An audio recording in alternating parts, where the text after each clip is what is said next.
بسم اللہ الرحمن الرحیم۔ السلام علیکم ورحمۃ اللہ وبرکاتہ۔ ہمارے معاشرے میں ہر جانب ظلم کی داستانیں بکھری پڑی ہیں، مظلوم کی داد رسی کا کوئی انتظام موجود نہیں۔ رسول اللہ صلی اللہ علیہ وآلہ وسلم کی زندگی قبل از بعثت کے یادگار واقعات میں سے ایک بہت اہم واقعہ وہ حلف ہے جو قریش کے مختلف خاندانوں کے چند باضمیر نوجوانوں نے طے کیا۔ حضور صلی اللہ علیہ وآلہ وسلم بھی اس معاہدے میں ایک رکن کے طور پر شریک تھے۔ یہ واقعہ حضور صلی اللہ علیہ وآلہ وسلم کی عمر مبارک کے 20ویں سال کا ہے۔ عربوں کی ساری خرابیوں کے باوجود ان کے اندر اخلاق حسنہ کی بعض باقیات موجود تھیں۔ ظلم کے خلاف کبھی کبھار ان کی رگ حمیت جاگ اٹھتی تھی اور وہ ظالم سے مظلوم کا حق دلانے کے لیے سینہ سپر ہو جاتے تھے۔ تاریخی واقعہ ہے کہ قبیلہ بنو زبید کا ایک شخص کچھ مال تجارت لے کر مکہ آیا۔ اس کی بیٹی بھی اس کے ساتھ تھی۔ اس تاجر سے اس کا سامان مکہ کے مشہور مالدار سردار عاص بن وائل نے خرید لیا، لیکن اس نے سینہ زوری کرتے ہوئے اس تاجر کی بیٹی کو بھی اپنے قبضے میں لے لیا۔ وہ اجنبی شخص خانہ کعبہ میں آیا اور خانہ کعبہ کا غلاف پکڑ کر بلند آواز سے روتے پیٹتے ہوئے فریاد کرنے لگا، اے شہر مکہ کے شرفاء، تمہارے با اثر آدمی عاص بن وائل نے مجھ سے زبردستی میری بیٹی چھین لی ہے۔ میں مسافر اور مظلوم ہوں، تمہاری خدمت میں درخواست گزار ہوں کہ میری داد رسی کرو اور میری بیٹی مجھے واپس دلاؤ۔ قریش کے کچھ نوجوانوں نے اس مظلوم کی آہ و پکار سنی تو اللہ تعالیٰ نے ان کے دلوں میں یہ بات ڈال دی کہ مردانگی کا تقاضا ہے کہ اس مسافر کی داد رسی کی جائے۔ اللہ تعالیٰ نے اپنے گھر کے اندر ایک مظلوم کی داد رسی کو شرف قبولیت بخشتے ہوئے ان لوگوں کے دل خیر پر آمادہ کر دیے۔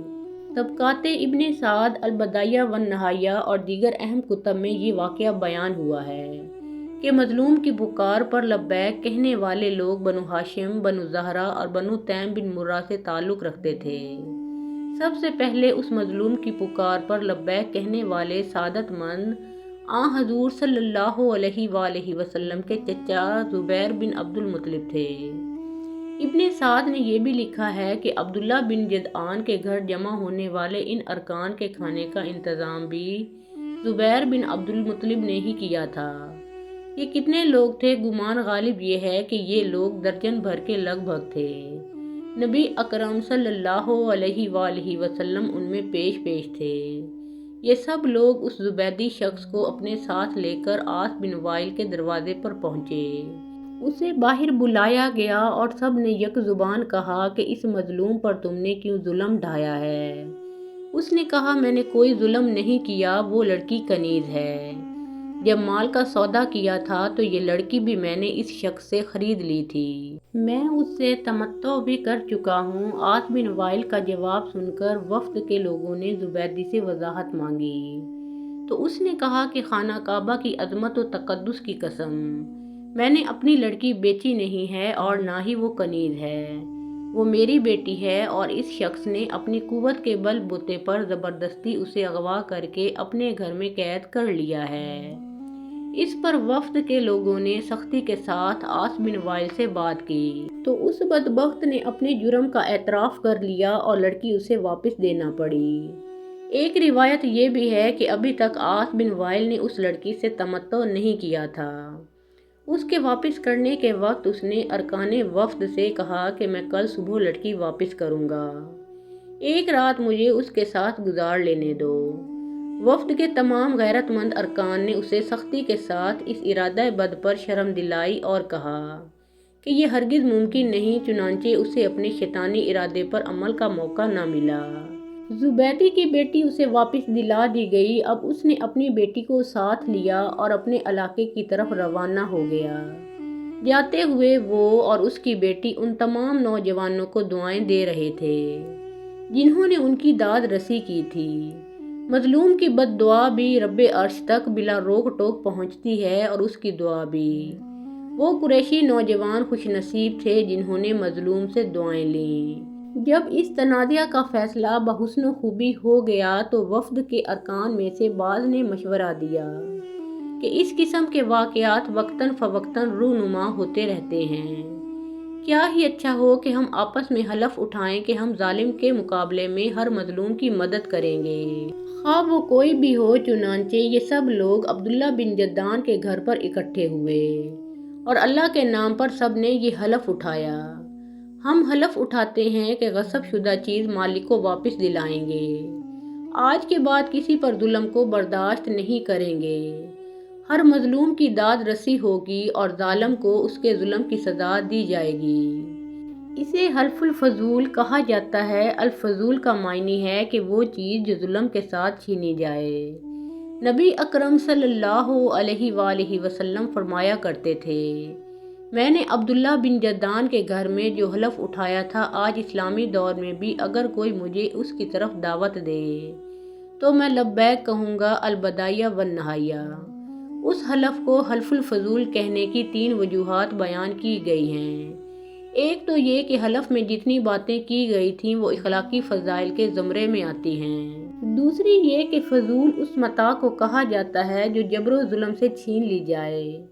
تیسری وجہ یہ ہے کہ اس حلف میں شامل ہونے والے افراد میں سے 3 کے نام فضل تھے۔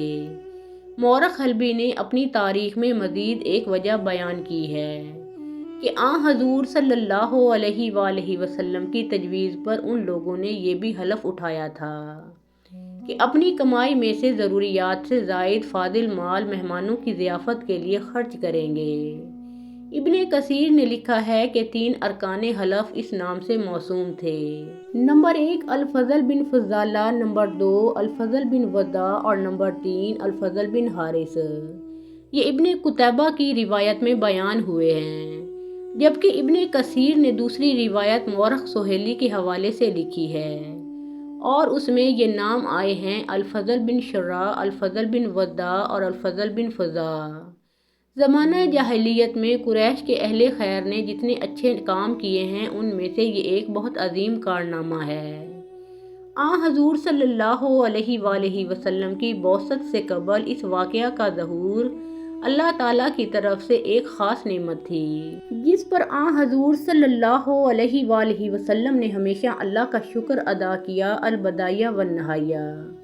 ابن کثیر نے لکھا ہے کہ حضرت معاویہ رضی اللہ تعالیٰ عنہ کے بھتیجے ولید بن عتبہ بن ابی سفیان اور سیدنا امام حسین بن علی رضی اللہ تعالیٰ عنہم کے درمیان ایک تنازع پیدا ہوا۔ ولید جب مدینہ کا گورنر مقرر ہوا تو اس نے اپنی قوت کے بل بوتے پر سیدنا امام حسین علیہ السلام کی ایک جائیداد جو ذوالمروہ کے مقام پر تھی وہ قبضے میں لے لی اور گورنری کا رعب جمانے لگا۔ حضرت امام حسین رضی اللہ تعالیٰ عنہ گورنر ہاؤس میں تشریف لے گئے اور آپ رضی اللہ تعالیٰ عنہ نے فرمایا، اے ولید تم میری جائیداد سے قبضہ اٹھا لو، اگر ایسا نہ کرو گے تو میں اللہ کی قسم کھا کر کہتا ہوں کہ پھر میں اپنی تلوار نکال لوں گا اور مسجد نبوی میں کھڑے ہو کر اعلان کروں گا کہ اے اہل ایمان، آج پھر حلف الفضول کو دہرانے کا لمحہ آ گیا ہے۔ عبداللہ بن زبیر رضی اللہ تعالیٰ عنہ بھی اس وقت وہاں موجود تھے۔ انہوں نے فرمایا کہ میں اللہ کی قسم کھا کر کہتا ہوں کہ حسین کا حق اگر واپس نہ کیا گیا تو میں بھی اس کے حصول کے لیے اپنی تلوار نکال کر اس کے ساتھ کھڑا ہو جاؤں گا، پھر یا تو اس کا حق دلوا کر رہوں گا یا جان کی بازی لگا دوں گا۔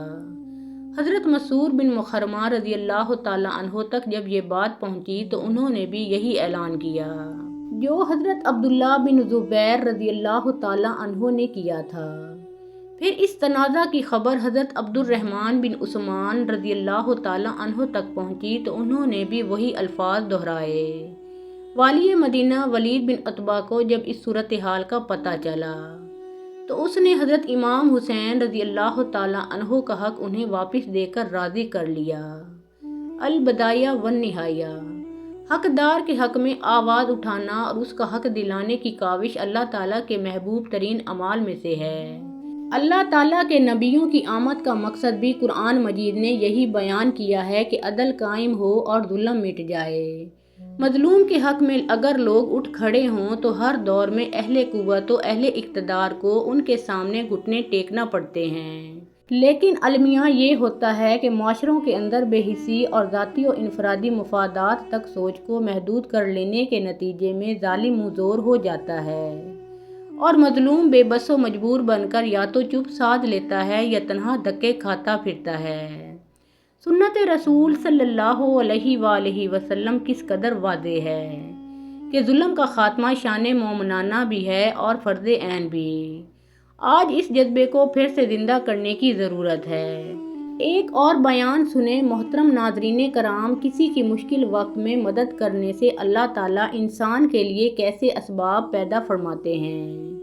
ایک بار اس واقعہ کو ضرور سن لیں۔ ایک شخص کی والدہ کی واحد خواہش حج کرنا تھا۔ اس شخص نے اپنی ماں کو حج کروانے کا خواب پورا کرنے کے لیے ساری زندگی شادی نہیں کی۔ وہ نائب قاصد تھا، پوسٹل سروس کے چیئرمین کے دفتر پر کام کرتا تھا۔ وہ صاحب کی فائلیں ڈی جی کے آفس لے کر جاتا تھا، فائلیں وہاں سے اکاؤنٹس برانچ جاتی تھیں اور پھر ان فائلوں کو واپس چیئرمین آفس لانا بھی اس کی ذمہ داری تھی۔ بندہ محمد بشیر کی ذمہ داریاں یہیں تک محدود نہیں تھیں بلکہ گرمیوں میں صاحب کے آنے سے پہلے اے سی آن کرنا اور سردیوں میں ہیٹر جلا کر دفتر گرم کرنا، میز کی صفائی، ڈسٹ بن کلیئر کرنا، باتھ روم میں تولیہ، صابن، ٹیشو پیپرز، ٹوتھ پیسٹ اور ماؤتھ واش رکھنا، صاحب کی گاڑی کا دروازہ کھولنا، ڈکی سے بریف کیس نکالنا، مہمانوں کا استقبال، چائے پانی کا بندوبست، ٹفن باکس کھول کر لنچ لگانا، برتن دھونا، صاحب کا کوٹ اتارنا، میٹنگ سے پہلے کوٹ پہنانا، صاحب کا بریف کیس گاڑی تک لانا، صاحب کے لیے دروازہ کھولنا، صاحب کے جانے کے بعد دفتر کو اپنی نگرانی میں لاک کرانا، بیگم صاحبہ کی فرمائشیں پوری کرنا، خانسامہ کو سبزی، ترکاری، گوشت اور اناج کی دکانوں تک لے کر جانا، درزی سے کپڑے لانا، بیگم صاحبہ کے جوتے تبدیل کرانا اور دھوبی کے ساتھ حساب کرنا بھی اس کے فرائض میں شامل تھا۔ لیکن ان تمام فرائض کی ادائیگی کے بعد اسے صرف 8,000 روپے ملتے تھے۔ یہ 8,000 روپے اس کی کل متاع تھے۔ زندگی کے تمام تقاضے 8,000 روپے کے اس کمزور سے ستون پر کھڑے تھے اور یہ ستون روز دائیں بائیں لرزتا کانپتا تھا۔ وہ نسلوں سے غریب تھا، والد بھی نائب قاصد تھا، وہ فوت ہونے سے پہلے اسے بھی نائب قاصد برتی کر گیا تھا۔ تعلیم انڈر میٹرک تھی اور یہ تعلیم بھی اس نے ٹھنڈی ننگی زمین پر بیٹھ کر حاصل کی تھی۔ بہنیں شادی شدہ تھیں مگر وہ بھی اسرت ناک زندگی گزار رہی تھیں۔ ایک بڑا بھائی تھا، وہ غربت کی وجہ سے بھاگ گیا۔ وہ آخری بار کراچی میں دیکھا گیا، اس کے بعد اس کی کوئی خبر نہیں ملی۔ چیئرمین صاحب کی مہربانی سے والد کا سرکاری کوارٹر اس کے نام منتقل ہو گیا۔ یہ بوسیدہ بدبودار کوارٹر اس کی کل کائنات تھا۔ لیکن ٹھہریے، کوارٹر کے علاوہ بھی اس کی ایک کائنات تھی۔ یہ کائنات بوڑھی بیمار والدہ تھی۔ بندہ محمد بشیر نے بچپن میں مولوی صاحب سے سن لیا، ماں کی خدمت کرنے والا دنیا اور آخرت دونوں میں سرفراز ہوتا ہے۔ یہ نقطہ بیج بن کر اس کے دماغ کی زرخیز زمین میں گرا اور وہ بیج وقت گزرنے کے ساتھ ساتھ تناور درخت بن گیا۔ ماں اس کی واحد پناہ گاہ تھی اور وہ ماں کا تنہا سہارا تھا۔ وہ دن کے وقت چیئرمین صاحب کی چاکری کرتا تھا اور صبح و شام اور رات میں والدہ کی خدمت۔ یہ اس کی کل زندگی تھی۔ بندہ محمد بشیر نے شادی نہیں کی، یہ وجہ بھی اس کی زندگی کی طرح دلچسپ تھی۔ بندہ محمد بشیر کی والدہ حج کرنا چاہتی تھی۔ یہ والدہ کی زندگی کی واحد خواہش تھی۔ بندہ محمد بشیر جب ماں کی گود میں تھا تو ماں اسے تھپ تھپاتی تھی، ہلاتی تھی اور لوریاں دیتی تھی اور ساتھ ساتھ کہتی جاتی تھی، میرا محمد بشیر مجھے حج کرائے گا، میرا محمد بشیر مجھے مکہ مدینہ لے کر جائے گا۔ بندہ محمد بشیر یہ فقرہ سن سن کر بڑا ہوا تھا، چنانچہ اس نے ماں کے حج کو بھی اپنے فرائض کا حصہ بنا لیا تھا۔ وہ ماں کو ہر صورت حج کرانا چاہتا تھا۔ حج مہنگا تھا اور بندہ محمد بشیر کی آمدنی قلیل تھی۔ وہ اگر اس قلت میں شادی بھی کر لیتا تو ماں کا حج ناممکن ہو جاتا، چنانچہ اس نے ماں کے حج تک شادی نہ کرنے کا فیصلہ کر لیا۔ وہ ہر ماہ اپنی قلیل آمدنی سے 1,500-2,000 روپے بچا لیتا تھا۔ اور ماں کے حج فنڈ میں جمع کر دیتا تھا۔ یہ فنڈ چیونٹی کی طرح رینگتا رینگتا آگے بڑھ رہا تھا۔ اللہ تعالیٰ نے محمد بشیر کو عاجزی اور انکساری کی نعمت سے نواز رکھا تھا۔ وہ جس کو بھی اپنا تعارف کراتا تھا ذرا سا جھکتا تھا اور سینے پر ہاتھ رکھ کر کہتا تھا، بندے کا نام ہے محمد بشیر۔ سننے والوں کو ہنسی آ جاتی تھی۔ لوگوں نے آہستہ آہستہ اس کا نام ہی بندہ محمد بشیر رکھ دیا۔ وہ اس ٹائٹل پر خوش تھا۔ وہ درخواستوں میں خود اپنا نام بندہ محمد بشیر لکھ دیتا تھا اور یوں وہ سچ مچ بندہ محمد بشیر بن گیا۔ بندہ محمد بشیر نے بہرحال 2005 میں حج کے پیسے جمع کر لیے۔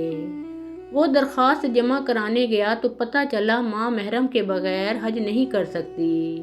یہ نئی افتاد تھی۔ وہ بڑی مشکل سے 10 سال میں ایک حج کے پیسے جمع کر پایا تھا۔ وہ اب اپنے لیے کہاں سے پیسے لاتا؟ وہ ہمت ہار گیا اور پریشانی کے عالم میں گلیوں میں پھرنے لگا۔ اسی دوران ایک اور واقعہ پیش آ گیا۔ محمد نعیم ساتھی نائب قاصد تھا۔ نعیم کا بیٹا پتنگ اڑاتا ہوا چھت سے گر گیا۔ بچہ شدید زخمی تھا۔ نعیم کو آپریشن کے لیے 2 لاکھ روپے چاہیے تھے۔ اس نے بھاگ دوڑ کر کے لاکھ روپے جمع کر لیے۔ لاکھ روپے کی کمی تھی۔ نعیم مجبوری کے عالم میں بندہ محمد بشیر کے پاس آ گیا۔ محمد بشیر عجیب مخمصے کا شکار ہو گیا۔ وہ حج کی دوسری درخواست کے لیے خود قرض تلاش کر رہا تھا، جبکہ محمد نعیم اس سے ماں کی درخواست کے پیسے بھی مانگ رہا تھا۔ وہ نعیم کو انکار کرتا تو بچے کے بچنے کے امکانات کم ہو جاتے، اور وہ اگر حج کے پیسے نعیم کو دے دیتا تو ماں بیمار تھی۔ وہ حج کے بغیر ہی دنیا سے رخصت ہو جاتی۔ محمد بشیر بری طرح پھنس گیا۔ نعیم کے پاس وقت کم تھا۔ وہ محمد بشیر کے قدموں میں جھک گیا، اور یہ وہ لمحہ تھا جس میں بشیر نے اپنی زندگی کا مشکل ترین فیصلہ کیا۔ وہ گھر گیا، الماری سے رقم نکالی اور نعیم کے حوالے کر دی۔ وہ اس کے بعد سیدھا مسجد گیا، 2 رکعت نماز نفل پڑھی اور اللہ تعالیٰ سے گڑ گڑا کر دعا کی، یا باری تعالیٰ، میری کوشش میں کوئی کمی نہیں تھی، شاید آپ ہی کو منظور نہیں تھا۔ آپ اب میری ماں کو صبر دے دیں، آپ اسے حوصلہ دے دیں۔ یہ دعا کم اور دوا زیادہ تھی۔ وہ اطمینان قلب کی دولت سمیٹ کر گھر واپس آیا اور گہری نیند سو گیا۔ بندہ محمد بشیر کا اگلا دن حیران کن تھا۔ محکمے نے 2 سٹاف ممبرز کو سرکاری اخراجات پر حج پر بھجوانے کا فیصلہ کیا۔ قرعہ اندازی ہوئی اور بندہ محمد بشیر اور محمد نعیم کے نام نکل آئے۔ محمد نعیم کو ہسپتال میں اطلاع دی گئی۔ وہ سیدھا دفتر آیا، چیئرمین سے ملاقات کی اور محمد بشیر کی زندگی 10 سال تک ماں کے حج کے لیے رقم جمع کرنے اور پھر یہ رقم زخمی بچے کے آپریشن کے لیے دینے تک ساری داستان انہیں سنا دی۔ چیئرمین کے ماتھے پر پسینہ آ گیا۔ محمد نعیم نے چیئرمین سے عرض کیا، میری درخواست ہے کہ آپ میری جگہ محمد بشیر کی والدہ کو حج پر بھجوا دیں۔ میں جوان آدمی ہوں، مجھے اللہ تعالیٰ مزید مواقع دے گا۔ چیئرمین کے پاس انکار کی گنجائش نہیں تھی۔ نعیم نے درخواست دی، چیئرمین نے منظوری دے دی، اور یوں بندہ محمد بشیر اپنی والدہ کو ساتھ لے کر حج پر روانہ ہو گیا۔ محمد بشیر حج کے دوران اپنی ماں کی جی جان سے خدمت کرتا رہا۔ یہ خدمت دیکھ کر ایک ساتھی خاندان متاثر ہوا اور حج کے دوران ہی اسے اپنی بیٹی کا رشتہ دے دیا۔ وہ اور اس کی والدہ واپس آئے۔ چند ماہ بعد شادی ہوئی۔ سسر نے بیٹی کو جہیز میں 10 مرلے کا چھوٹا سا مکان دے دیا۔ یہ لوگ نئے گھر میں شفٹ ہوئے۔ لڑکی پڑھی لکھی اور سمجھدار تھی۔ اس نے گھر میں 10 سلائی مشینیں رکھیں، محلے کی لڑکیاں اکٹھی کیں اور اپنا بوتیک بنا لیا۔ بوتیک کامیاب ہو گیا۔ آج 10 برس بعد بندہ محمد بشیر سیٹھ محمد بشیر بن چکا ہے۔ یہ ہر سال 10 ضرورت مندوں کو حج کراتا ہے اور اللہ تعالیٰ کا لاکھ لاکھ شکر ادا کرتا ہے۔ یہ اپنی کامیابی کو کامیابی نہیں، حج اکبر کہتا ہے۔ ایک ایسا حج جس کا دروازہ محمد نعیم کے زخمی بیٹے کے زخمی سر میں تھا، اور محمد بشیر اس پھٹے ہوئے کھلے سر سے ہوتا ہوا خانہ کعبہ پہنچا تھا۔ محترم ناظرین، پیارے آقا محمد مصطفیٰ صلی اللہ علیہ وآلہ وسلم کا پیارا نام ایک بار کامنٹ سیکشن میں ضرور لکھیے۔